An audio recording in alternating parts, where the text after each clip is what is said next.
Salom, salam kawilujengan dilebat nami Gusti Yesus Kristus. Dina dengat ayeuna simkuring bade medar pangandika Gusti anu dicandak tina Siloka 8 ayat anu ke-11 anu kieu unggalna dawuhan Gusti.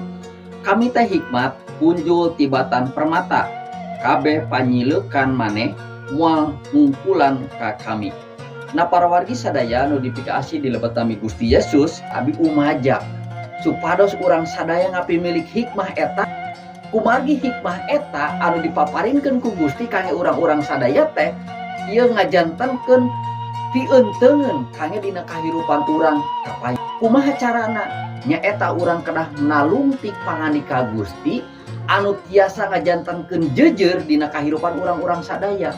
Nah para wargi sadaya abi umaja ka para wargi sadaya supados ngagaduhan hikmat kangge mayunan kahirupan di tahun 2003 kapayun ieu. Supados hikmat ieu ku sadaya putra-putra Gusti ku para wargi sadaya dipimilik. Kumargi kitu urang kada nalungtik pangandika Gusti nyaeta ku Gusti nyarira dipaparinkeun kangge urang-urang sadaya. Gusti Yesus ngaberkahan.